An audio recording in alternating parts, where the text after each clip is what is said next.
They fired me for standing up for a veteran and his service dog. I never thought I'd end up managing a coffee shop, but here I am, 38 years old, running Liberty Coffee, a little place just a few blocks from the biggest military base in the state. It's not some chain with cookie-cutter decor and bored teenagers behind the counter. It's been here since the 80s, back when my uncle first opened it, and even though it's changed hands a few times, the place still carries that old-school charm. The kind of place where the coffee's strong, the regulars have their own seats, and the baristas know your order before you even step up to the counter. I know every regular by name. I know what they drink, how they take their coffee, and even which pastries they pretend they're not going to order before caving 5 minutes later. I know when their kids' birthdays are, when their grandkids come into town, and who's going through a rough patch but doesn't want to talk about it. Liberty Coffee isn't just a shop, it's a community, and I take pride in that. It's the kind of place where folks actually care about each other, where a bad day can turn around with the right cup of coffee and the right conversation. I wasn't always in the coffee business. A decade ago, I was grinding away in corporate America, stuck in a gray cubicle, answering emails that didn't matter 5 minutes after they were sent. I wore a tie every day, sat through pointless meetings, and drank whatever burnt coffee came from the office pot. I had a boss who spoke almost entirely in corporate buzzwords and thought that "circle back" was a personality trait. And then one day, I just quit. No plan, no safety net, just the realization that if I spent another 10 years in that world, I'd probably have a heart attack before 40.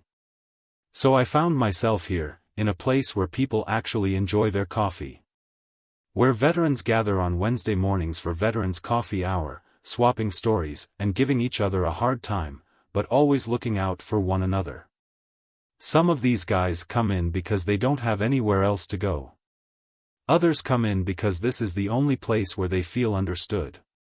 Either way, it's one of the best things about this job. It's not just about the coffee, it's about the stories, the laughter, and the quiet understanding that some things don't need to be said out loud. And then there's the rush hours, the morning crowd of bleary-eyed service members who chug their coffee like it's jet fuel before heading to base. The midday regulars who take their time, reading newspapers and half listening to the classic rock station we keep on in the background. Then the afternoon stragglers, the ones who come in to escape the heat or kill time before picking up their kids from school. I love it. The rhythm, the familiarity, the feeling that in a world constantly changing, Liberty Coffee stays the same. But all of that changed the day the new inspector walked in. I saw him before he even reached the counter, tall, stiff posture, crisp shirt, eyes scanning the place like he was taking mental notes on every detail. He wasn't military, that much was clear, but he carried himself like someone used to being in charge. The usual health inspectors were a bit more casual, polite but rushed, like they just wanted to get in, check their boxes, and get out. This guy? He looked like he was here to start a war. The kind of guy who probably alphabetizes his socks and irons his jeans. The type who walks into a room and sucks all the joy right out of it. I could already tell he was going to be a problem. I didn't know it then, but from the moment he stepped through the door, everything about my life was about to change. The second I saw the inspector, I knew I was in for a bad day. Richard Collins. The name alone was enough to make small business owners break out in a sweat. He had a reputation, cold, meticulous, and absolutely merciless. If there was a rule buried somewhere in the fine print of the health code, Collins would find it and use it against you. Rumor had it he'd single-handedly shut down half a dozen family-run diners over the past year, all for things that most inspectors would have given a warning for. The kind of guy who probably organized his sock drawer by color and had a meltdown if someone used the wrong recycling bin. And now he was sitting in my coffee shop, a black leather folder on the table in front of him, sipping a small black coffee he hadn't paid for. I let that slide. The last thing I needed was to get on his bad side before he even started. The morning rush was still in full swing. Military guys in uniform lined up for their caffeine fix, chatting in sharp, clipped tones. A few older veterans sat in their usual spots, nursing their coffee like it was the only thing keeping them grounded. Parents wrangled sugar-hyped kids, and college students stared dead-eyed at their laptops, pretending to study while actually scrolling through their phones. The smell of fresh espresso mixed with cinnamon and vanilla, the soundtrack of clinking cups and low chatter filling the space like white noise. Then the door swung open, and just like that, the energy in the room shifted. Michael "Mick" Thompson. Everyone in Liberty Coffee knew him. A former Marine, built like a brick wall, but with the kind of easygoing smile that put people at ease. The kind of guy who could make you laugh even when you were having the worst day of your life. His service dog, Ranger, trotted beside him, big, steady, all business. Ranger wasn't just any dog. He was trained to help Mick with his PTSD, sensing when the world got too loud, too bright, too much. No one questioned his presence. Not here. Mick gave me a nod as he approached the counter, like he always did, his silent way of saying, "Glad to be here." I had already reached for his usual. Large black coffee, no room, extra hot. No matter how scorching it was outside, Mick liked his coffee hot enough to strip paint off a car. As I poured, he took his usual spot near the window, where he could see the door. He never sat with his back to the entrance. Habit, he once told me. Old instincts die hard. Ranger curled up at his feet, his ears twitching as he scanned the room like a soldier on duty. A couple of regulars greeted Mick as they passed, and he nodded back, a quiet acknowledgement. But before I could hand over his cup, I noticed something shift in the corner of my eye. Collins had stopped flipping through his notes. His cold eyes locked onto Ranger. His whole body stiffened, like he'd just spotted a rat scurrying across the floor. And then, in a voice that cut through the low hum of conversation, he said it.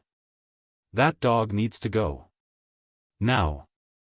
The moment Collins barked out his demand, the entire shop went silent. Cups paused halfway to lips, conversations cut off mid-sentence, and every pair of eyes turned toward the spectacle unfolding near the counter. Even the coffee machine, usually humming along with a steady hiss of steam, seemed to take a break just to listen. Collins stood there, chest puffed up, arms crossed, with the air of someone who expected immediate compliance.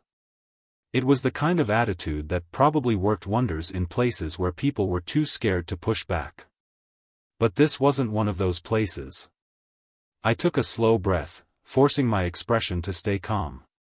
This wasn't my first time dealing with someone like him, a guy who thought his clipboard gave him the power to steamroll over common sense. "Service dogs are protected under the Americans with Disabilities Act," I said, keeping my voice steady but firm. "Ranger has every legal right to be here." Collins barely let me finish before he scoffed, shaking his head like I had just recited some urban legend instead of a federal law. "That only applies in certain cases. Restaurants, maybe. But a coffee shop? We'll see what the health department has to say about that." He flipped open his leather folder and started jotting down notes, his pen scratching against the paper like a blade against stone. It was obvious, he wasn't here for a routine check. He had come looking for something, and if he couldn't find it, he'd make sure to create it. Mick hadn't moved an inch, but I could see the tension in his jaw. His knuckles had turned white where his hands rested on the table. He was the kind of guy who didn't look for fights, but that didn't mean he wouldn't finish one if it came to him. Ranger, sensing his unease, shifted slightly, positioning himself just a little closer to Mick's leg. "I'll tell you what I see here," Collins continued, tapping his pen against the folder like a judge ready to deliver a sentence. "An unclean environment, a health hazard, and a blatant disregard for regulations. If you want to keep your doors open, I suggest you comply." The nerve. A few of the regulars had started whispering among themselves. The older vets at the corner table had stopped their usual banter, their eyes sharp and assessing. They'd seen their fair share of bullies in their time, and they recognized one when they saw one. "I'm not removing Ranger," I said, my voice cutting through the murmurs. "He's a service dog, and he stays." Collins didn't like that answer. He made a big show of marking something down in his notes, his lips tightening like he had just bitten into something sour. "Then we'll see how long this shop lasts once my report goes through." A heavy silence followed. I wasn't naive, I knew what a bad report from him could do. Small businesses like mine didn't always have the resources to fight back. And Collins? He was the kind of guy who thrived on fear. He was betting that I'd cave, that I'd back down to protect my livelihood. But some things were bigger than that. I looked around the shop. At Mick, who had fought for a country that now seemed to be asking him to justify his existence. At the veterans who had built a second home in my cafe. At the regulars, the neighbors, the people who made Liberty Coffee what it was. I spotted old Mr. Turner in his usual booth, a Korean War vet who could tell you the best diner in every town from here to the Mississippi. Across from him was Linda, a retired Navy nurse who could still put a Marine in his place with a single look. They weren't just customers. They were family. Then there was Mick, sitting there with his hands clenched, staring at a man who had never seen a day in uniform, a man who would never understand what it was like to need a dog like Ranger. And Ranger, still as a statue, his deep brown eyes flicking back and forth between his handler and the man trying to push him out. I had a choice to make. Comply, or do what was right. I had made my decision. There was no way in hell I was kicking Mick and Ranger out of Liberty Coffee. It wasn't just about the law, it was about doing what was right. Collins knew it. The regulars knew it. And, judging by the way he clenched his jaw, Collins wasn't used to hearing the word no. But before he could launch into another lecture, the door swung open, and in walked Brian Fisher. If Collins was the guy who enjoyed making people miserable, Fisher was the guy who made sure it was all done under the guise of corporate policy. He was the kind of executive who wore overpriced suits, drove a car that cost more than my annual salary, and probably had an inspirational quote framed in his office that he didn't even believe in. Fisher didn't come in often. In fact, I could count on one hand the number of times I'd seen him in the shop. But I knew exactly why he was here now. News traveled fast, and someone had tipped him off that things were getting heated. He barely acknowledged anyone as he walked straight toward me and Collins, his polished dress shoes clicking against the floor. The regulars, sensing that something was about to go down, leaned in, their conversations falling silent. Even Mick sat up a little straighter, his eyes narrowing as he watched the scene unfold. Fisher didn't waste time with pleasantries. "Ryan, I need a word. Now." I crossed my arms, already bracing myself for whatever nonsense was about to come out of his mouth. "We can talk here." His expression tightened like he didn't appreciate being challenged. "I've spoken with Mr. Collins. He tells me you're refusing to comply with his request. That's not how we do things, Ryan. We need to think about the business. We can't afford bad press." I heard a scoff from one of the regulars, probably Linda, who had a habit of calling out corporate nonsense when she saw it. Fisher ignored it and kept talking. "I understand you think you're doing the right thing, but customers come first. If this situation makes someone uncomfortable, we have to address it. I need you to apologize to Mr. Collins and ask the gentleman to remove the dog." The words hit me like a slap. It wasn't just the request, it was the absolute disregard for what this place was supposed to be. Liberty Coffee wasn't some sterile, corporate-run cafe where policies mattered more than people. It was a home for the regulars, a place where folks could feel safe, where service members weren't treated like an inconvenience. I looked at Mick. He wasn't saying anything, but the tension in his face said enough.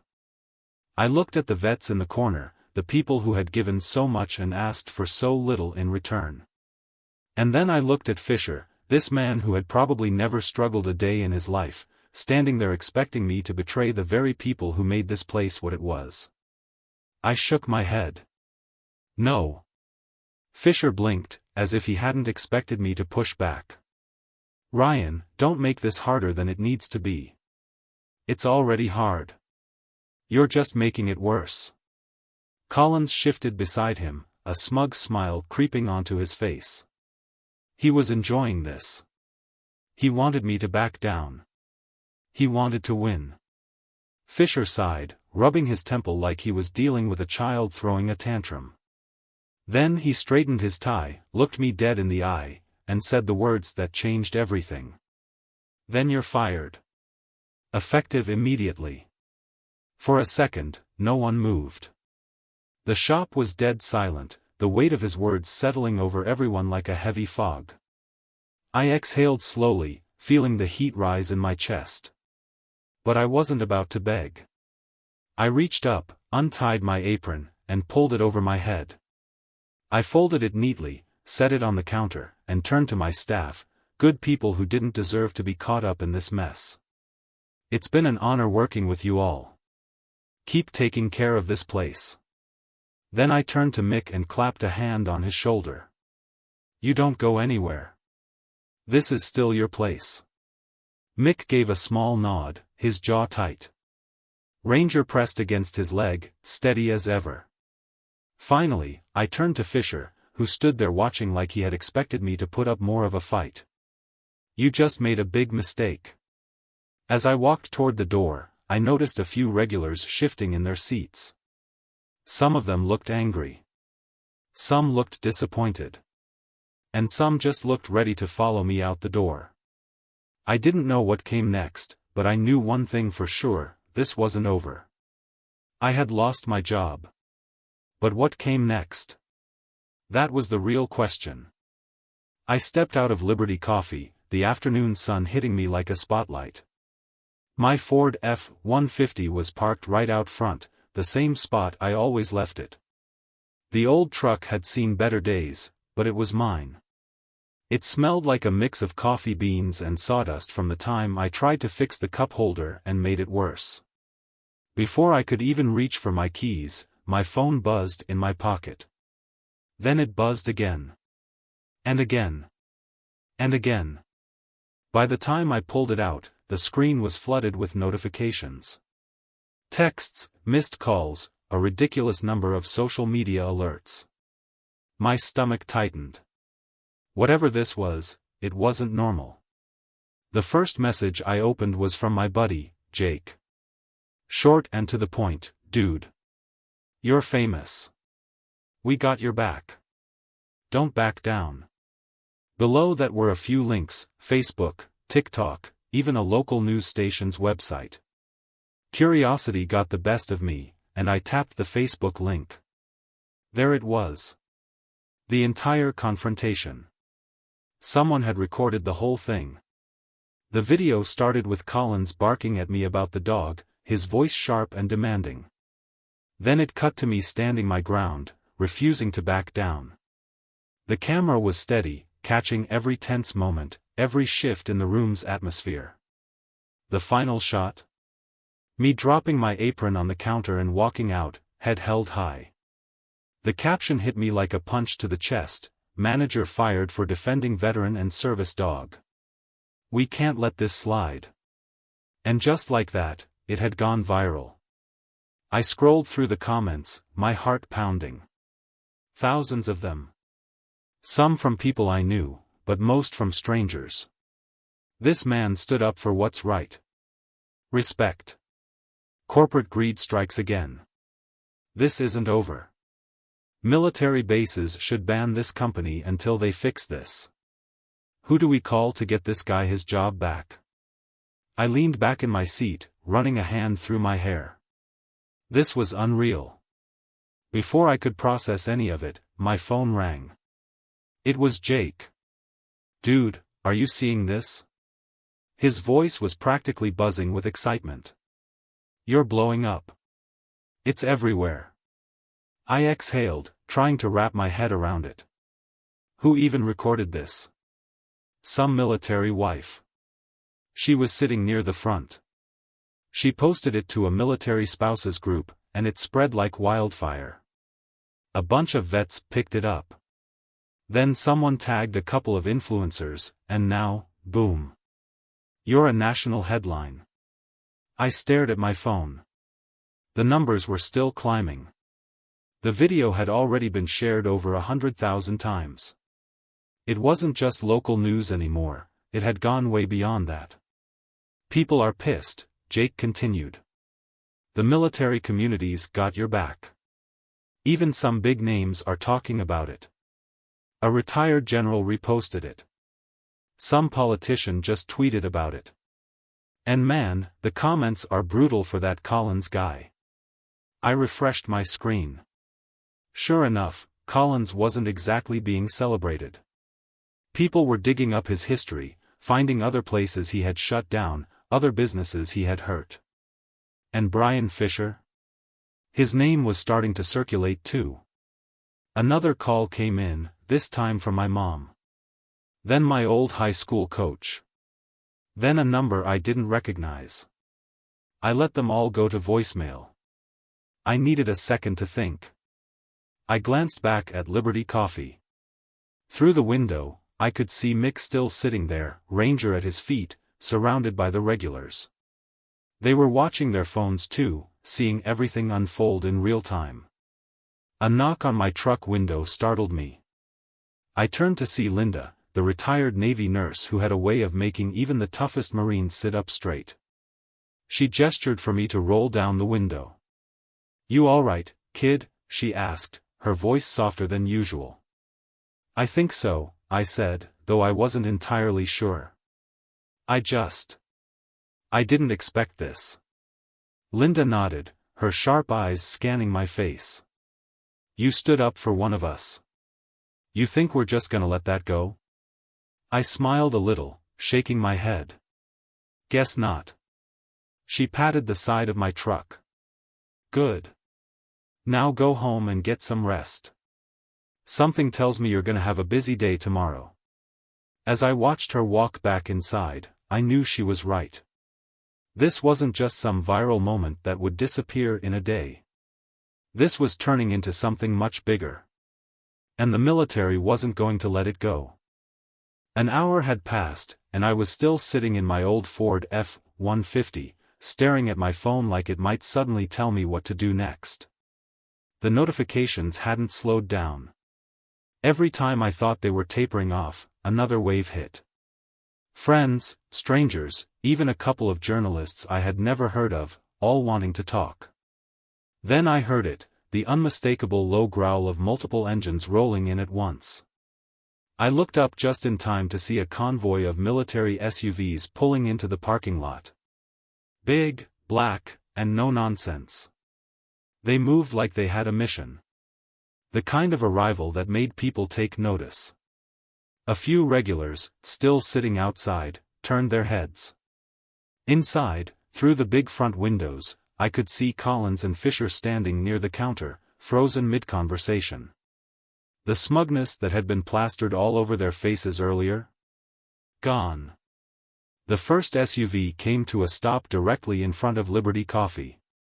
Doors swung open in perfect sync, and 4 Marines stepped out, moving with a precision that was impossible to miss. The kind of discipline that made people stand a little straighter when they walked by. At the front of the group was a man in his late 50s, tall and built like someone who still trained every morning at 0500. The Silver Eagle insignia on his chest made my stomach do a little flip. Colonel Daniel Harper. I recognized him instantly. He wasn't just some base officer. Harper was a legend. The kind of leader Marines talked about with a mix of fear and admiration. The type of guy who could walk into a room and command it without raising his voice. Harper and his men didn't hesitate. They walked straight into the shop without a word. I wasn't about to miss whatever was about to happen. I shoved my phone into my pocket, swung open the truck door, and followed them inside. The moment I stepped in, I could feel the shift in the air. Harper moved toward the counter like he owned the place. His men flanked him, their faces unreadable. The room, which had been buzzing with whispered conversations just minutes ago, was now completely silent. Collins looked like he had swallowed a lemon. Fisher was stiff as a board, his face pale.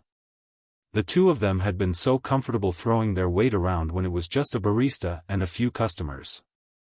Now they looked like they were rethinking their life choices. Mick was still sitting at his usual table, a smirk playing at the corner of his mouth. Ranger, sensing the shift in energy, stayed close, his dark eyes locked on the newcomers. One of the Marines gave Mick a nod, a silent acknowledgement. Harper stopped just shy of the counter, set his hands behind his back, and surveyed the room with the kind of gaze that probably made recruits forget their own names. Then, in a voice that was calm but left no room for argument, he spoke. "We need to talk." The weight of those words settled over the room like a storm cloud. Nobody moved. Nobody dared to breathe too loud. The entire shop was locked in that moment, waiting for what came next. And just like that, I knew, whatever was about to happen next was going to be big. The silence stretched so thick you could cut it with a butter knife. Colonel Harper stood at the center of the shop, his presence alone enough to command absolute attention. Collins was frozen near the counter, looking like he was trying to blend into the background. Fisher? He was stiff, the kind of stiff that usually meant someone knew they were about to have a very bad day. Harper's voice was steady, but there was a sharp edge to it, the kind that let you know he was done tolerating nonsense. "I've seen the footage," he said. "And let me be clear, this is unacceptable." Mick shifted slightly at his table, his arms crossed over his chest, waiting. Ranger was as still as ever, but his ears twitched like he could sense the tension rising. The regulars who had stayed to watch this all unfold weren't even pretending to sip their coffee anymore. They were locked in. Harper didn't waste time. He pulled out his phone, dialed, and walked a few paces away, his voice low but firm. No one dared to move.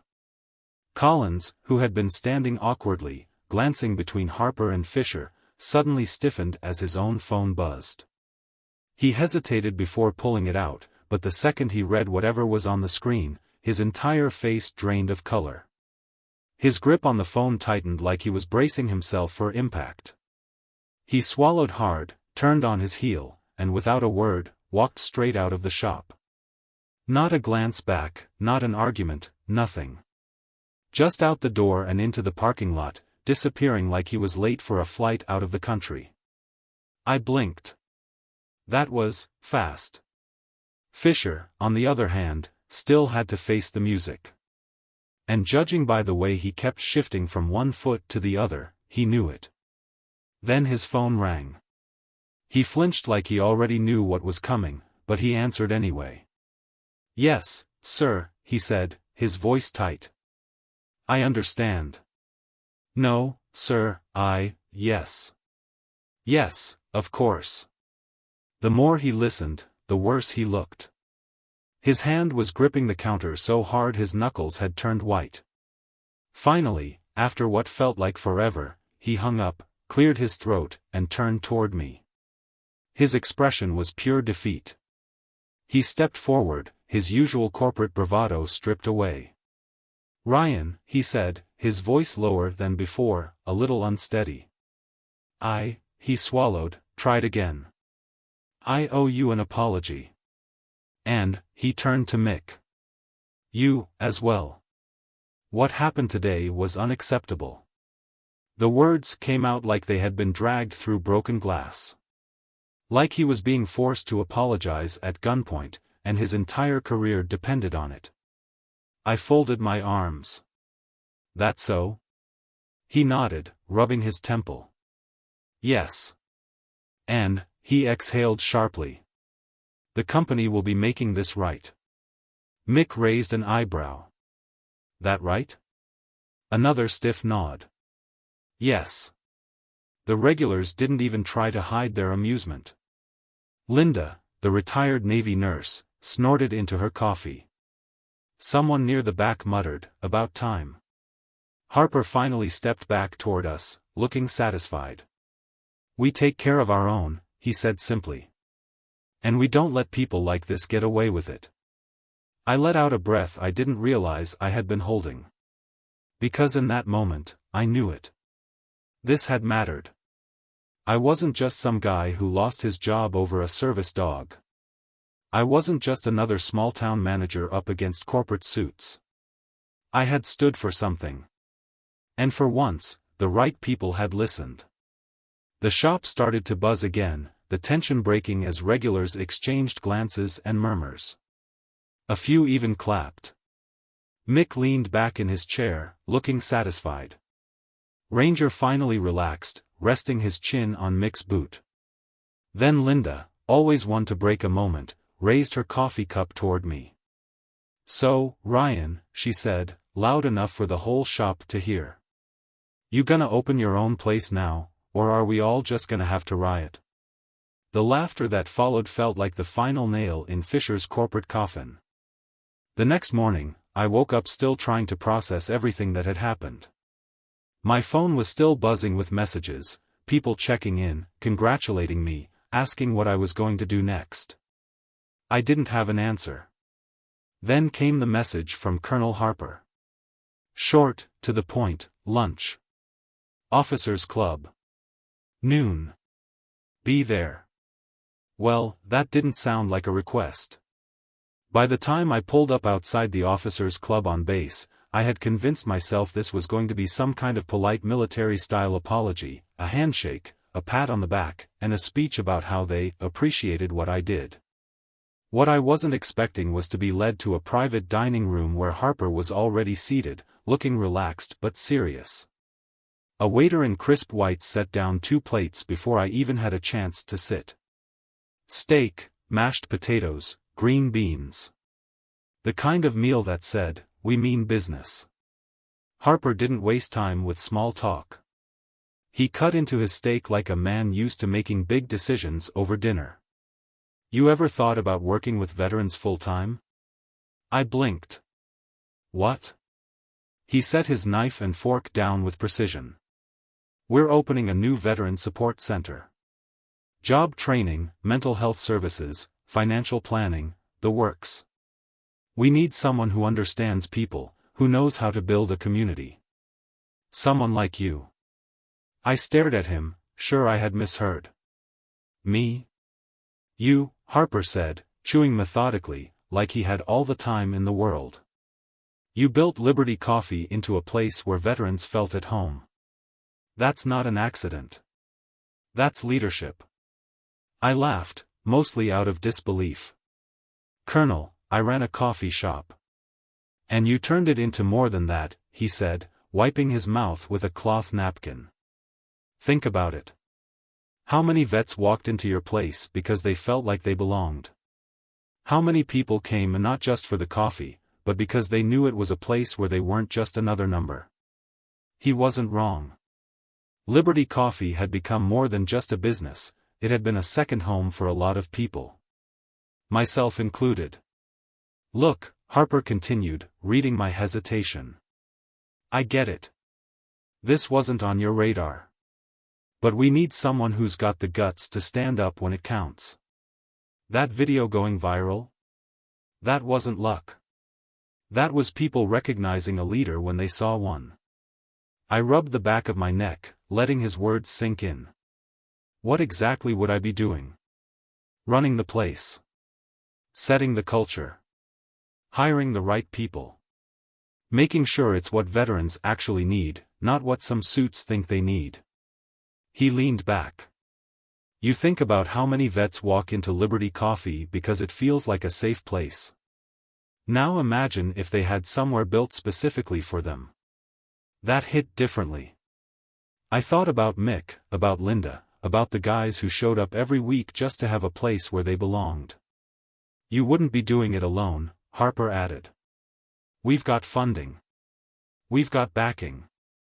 But we need someone at the wheel who gets it." I exhaled, staring at my plate but not really seeing it anymore. My brain was running in a dozen directions at once. Harper gave me a knowing look. Take the weekend, he said, standing up. Think it over.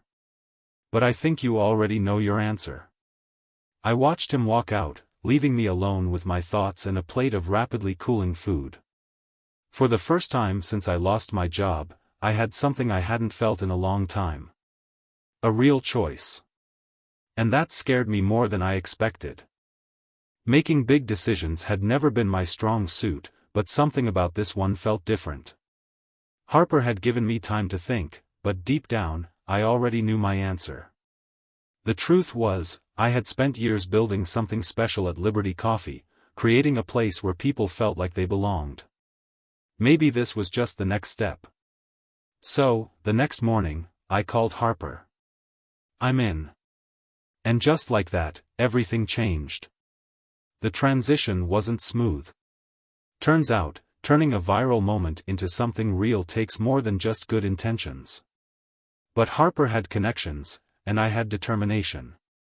We started with a single location, part cafe, part resource center. A place where vets could grab a coffee, take a breath, and figure out their next move. It wasn't fancy, but it was real. The first shop had an old jukebox in the corner that only played classic rock, mismatched chairs that had probably seen better days, and a coffee machine that needed a good kick now and then. But none of that mattered. The place felt like home. Then we expanded. Slowly, carefully, but with purpose. One shop turned into 3, then 5. Each one run by veterans, for veterans. The idea was simple: give them a place to work, a place to reconnect, a place to feel like they weren't just another statistic. Mick was one of the first to sign on. The guy had spent years struggling to find a steady job after getting out, bouncing between gigs that never really felt right. But this gave him purpose. He took to it like he had been doing it his whole life. Watching him behind the counter, joking with customers, training new hires, it felt right. Like we were actually making a difference. And it wasn't just Mick. Guys who had spent years feeling lost suddenly had structure again. Some moved on to new careers. Others stayed, building something bigger than any of us had imagined. A few guys from the first location even started their own businesses. One opened a barbershop next door, another started a landscaping company and hired other vets who needed work. A year passed in a blink. One afternoon, I found myself back in front of Liberty Coffee. The place where it all started. But it looked different now. The community had taken over ownership after Fisher and his corporate overlords decided it wasn't worth the bad press. Now it belonged to the people who loved it most. Walking inside, it felt the same, but better. The regulars were still there, Linda with her usual sharp wit, the old vets swapping the same stories they'd told 1,000 times before. Even the smell was the same, that perfect mix of fresh coffee and warm pastries. Then I saw it, the sign on the wall. A simple wooden plaque with bold, carved letters. Protecting each other, that's what real Americans do. I smiled. That day, losing my job had felt like the worst thing that could happen. Now, standing there, looking around at everything that had come from it, I knew the truth. It had been the best thing. And as I sat down with my coffee, surrounded by friends, I couldn't help but wonder, what would someone else have done in my place? Maybe it didn't matter. Because in the end, I knew I had done the right thing. And that made all the difference.